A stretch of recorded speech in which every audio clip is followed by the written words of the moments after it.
Selanjutnya akan ada persembahan dari Kasultanan Yogyakarta.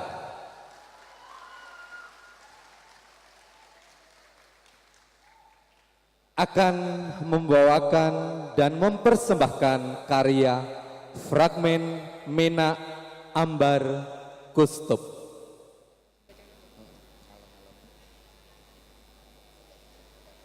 Prabu Barekahar, Raja di negara Ambar Kustub, kedatangan Kuskehel. Utusan dari negara Gumewang untuk meminta Prabu Nesewan kembali ke Gumewang. Namun Prabu Semaun telah bersatu dengan Jayengrono di Kaparman sehingga Prabu Nursewan tidak mau kembali. Prabu Barekahar mengetahui bahwa ini siasat Jayengrono untuk menyebarkan agama suci ke Ambar Kustub. Kemudian Prabu Barekahar mengutus Ngumayadikin untuk meminta bantuan ke Datuk Bardanis di Wukir Kumboro untuk menyerang Kaparman. Di kerajaan Koparman, Jayengrono menerima laporan dari Kuskehel bahwa Prabu Barekahar beserta pasukannya akan menyerang kerajaannya. Umar Moyo sebagai patih dari Koparman memimpin peperangan melawan Ali Akbar, patih dari Ambar Kustub, dan meletuskan perang besar di antara keduanya.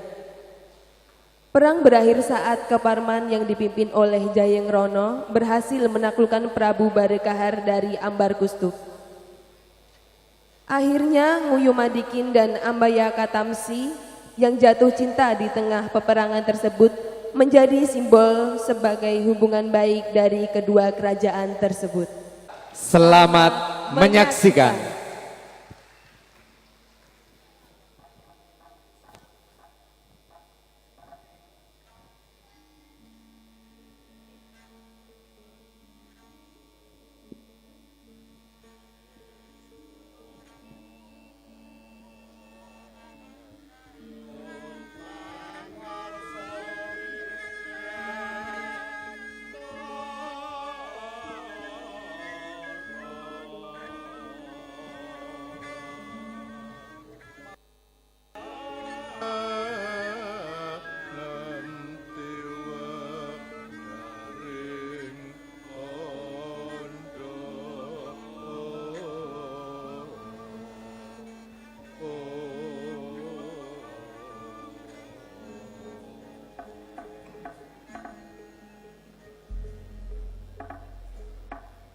Sebetyar wauto anengging kang winayang ing kondo lelangen ringgit golek menak petian saking cariyos serat menak lampan bedah negari Ngambar Kustub katindaken dening kawedanan Hageng Punakawan Krida Mardawa ing Kraton Ngayogyakarta Hadiningrat. Cinekak reroncening kondo kocapa Prabu Barekahar makarsa lenggah ing tarupagung wewangunan yen sinawang saking Mandrawa katon kabor kebyaring busana.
sedangnya Sang Prabu Barekahar lenggah mungguing tarup agung amepat rejam yang wadya mangkono arsongan iko.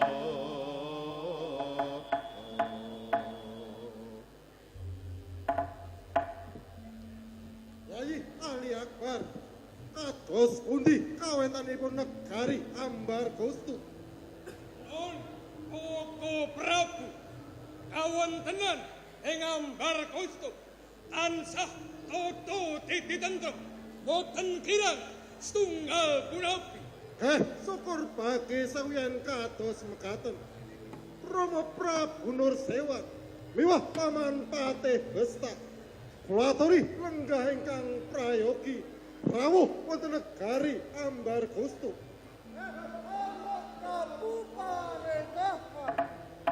Wauto dereng ngantos purna anggenira imbal pangandikan kasarusuhanipun Kuskehel utusan saking negari Gumingwang mangkono dumraja tanpa larapan.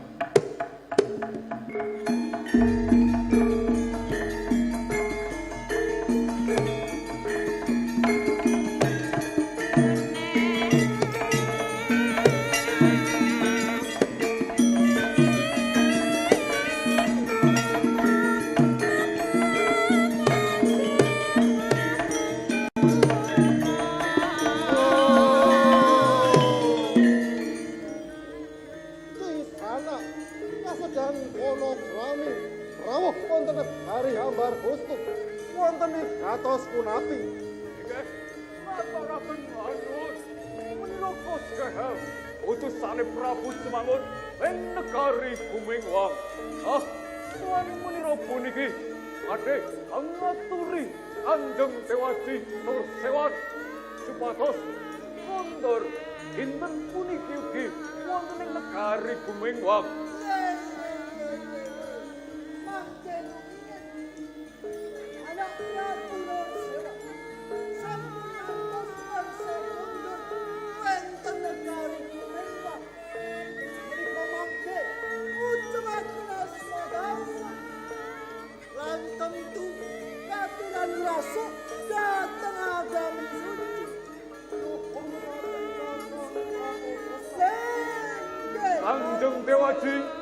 Kanjeng Dewaji Nursewan kersa boya kersa sumangga sapuniki menira dherekaken kondur wonten ing negari Gumingwang.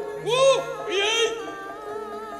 Kesana yen bekeliru mula sumingkir saking Ambar Gustu kelakon selo dening menira.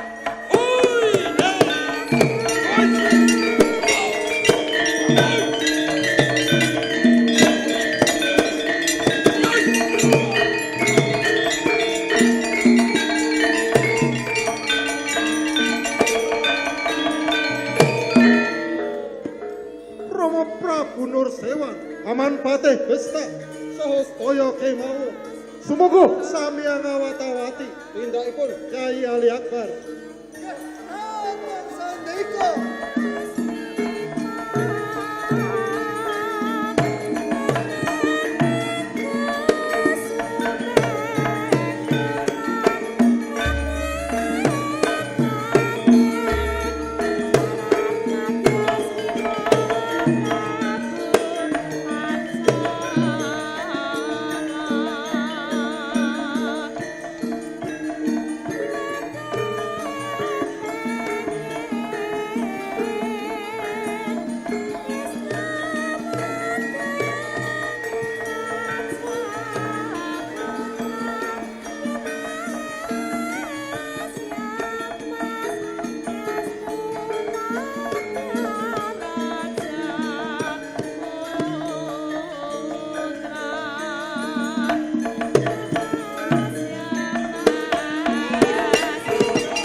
larak dateng meniru.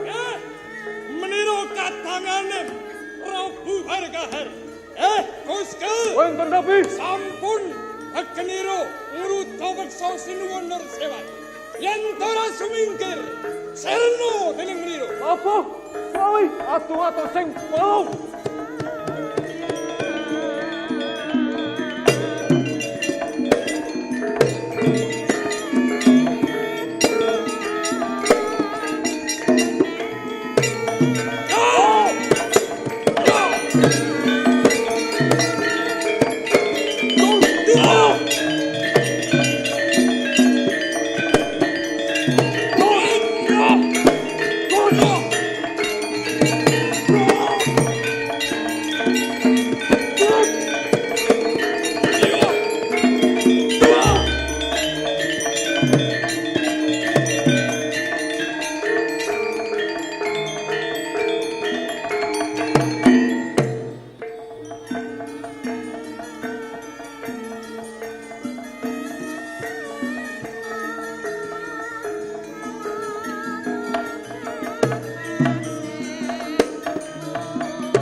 Yai Ali Akbar kaya kepriye anggonira nranggulang yuda.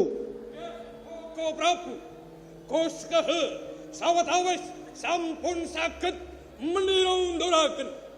Yo let ora sing manah meniru. Anak Prabu Bargahar sampun bombong dumingin.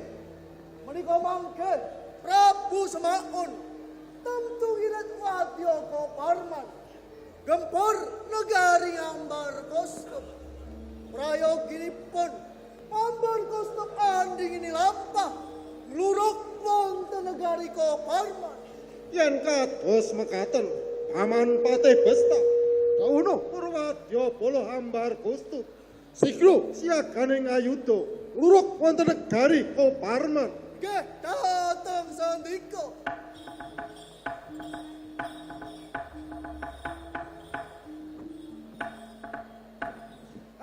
Para priagung Ambar Kostum kersaning anak Prabu Bargahar badhe ngangsekaken baris punapi pakenira sadaya sampun tata siaganing ayuda. Sampun siaga. Pengoro budaleng prajurit pendes pisan ebah pendeka kaping kalih sawego pendeka kaping 3 bodol. Sendiko.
si gegantya ingkang winursita. Kocapa Tiyang Agung Jayenggrana ing negari Koparman akarsa lenggah siniwaka amepak raja miyang wadya. Pranyata Tiyang Agung Jayenggrana punika tuhu angenceng prabawanya.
Samya kata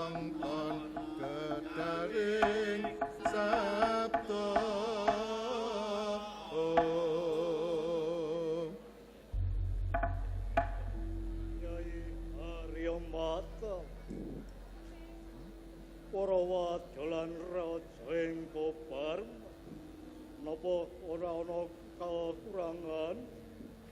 Kawula nuwun Hyang Agung Jayeng Rana.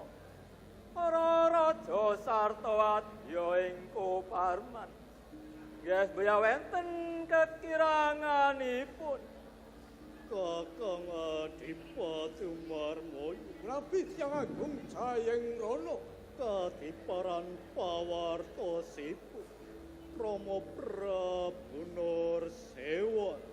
Prabu Nursewan, sapuniki lenggah wonten ing negari Medayin. Wauto, dereng rampung anggenira wawan sabdo. Katungka praptanira kuskehel, mangkono tumraja tanpa harapan.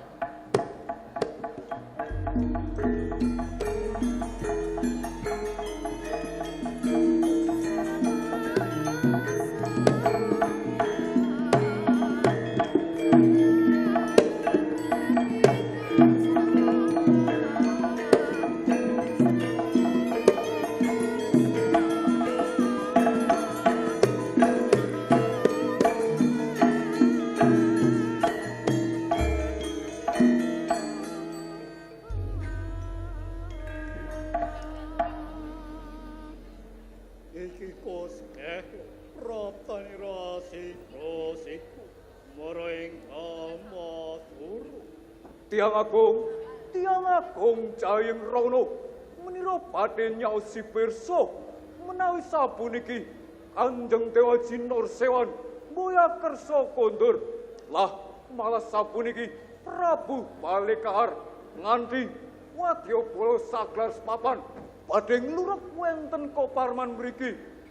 Yuan kados mekaten para wadolan raja ing Koparman sawi anining yuta mrapeki prajurit ngambar posto. Agung Sendika.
Wato kang dadya gancaring carita, gampange wong amayang, gelise wong kang amunggel kawi. Kocapa Prabu Balekahar sakwadya prajurit sampun ajeng-ajenganing ngayuda kalian Tiang Agung Jayeng Rana sakadang. Mangkono yen sinawang dadya kala ganjur kekalihnya.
Hehe, prajurit Toparman. Tandingono yudane Ungya Madikin. Putri nata ing negari Ngambar Kustuk.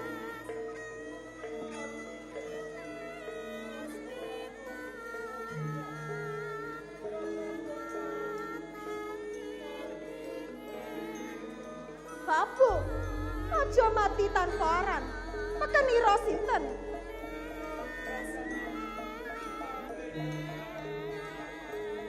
Ambyah Katamsi. Menira Trajang dadal kuandamu.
Mira, arsa nungkul dumateng Pekaniru. Papu sabet pedang kumlundang mustakamu. Hei!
Hayang rono, tetamel wos tanpa guna, sawi junjungan.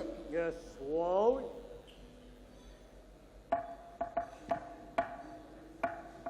Wauto, Sang Prabu Barikahar nedya ngetok karosan wolawali datan saged njunjung Tiang Agung Jayengrana.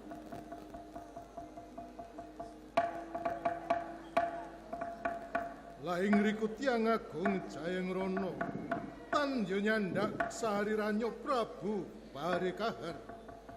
Tan yo jinunjunging tawang binanting ing Bantala sinarengan petak swara goro sakala Prabu Barikahar nglumpruk tanpa daya. Woi!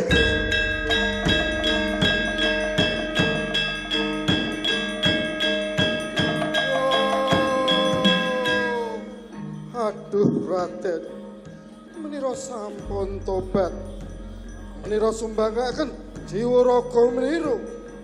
Wanta tos mekaten, swawi kenggahe Sang Prayogi. Dateng sandiko.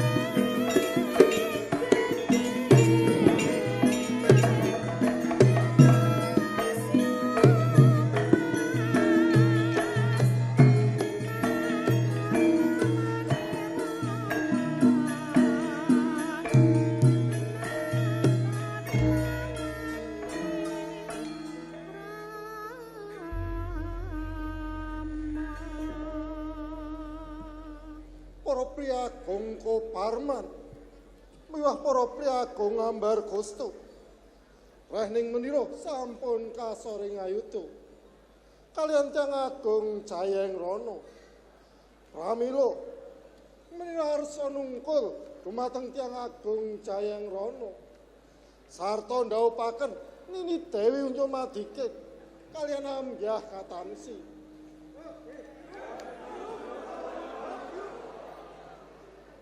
Yuang katos mekaten, para raja Koparman lan Ambar Kustup swawi pondoring Koparman mangayu bagyo topeng pinangante.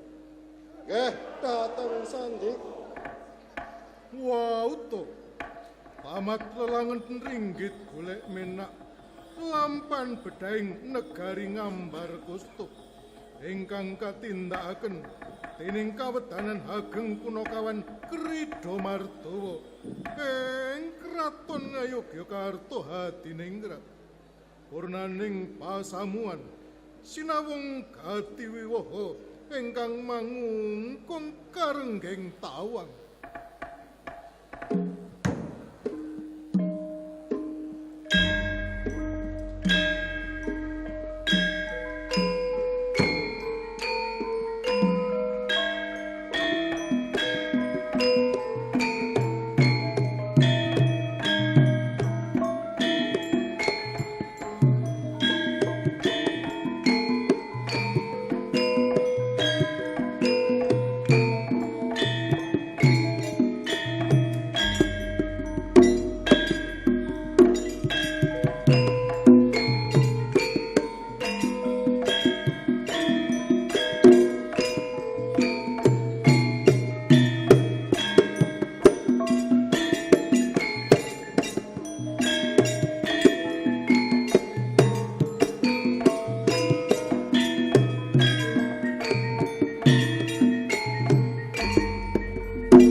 Fragmen Menak Ambar Kustup, persembahan dari Kasultanan Yogyakarta.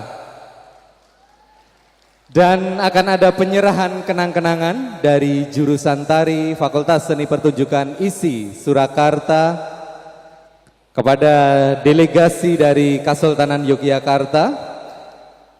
Kami panggil kepada Kanjeng Mas Tumenggung Suryo Waseso dari perwakilan Kasultanan Yogyakarta Kemudian yang akan menyerahkan adalah Ibu Sumaryatmi Eskar M. Hum dari jurusan Tari Fakultas Seni Pertunjukan ISI Surakarta.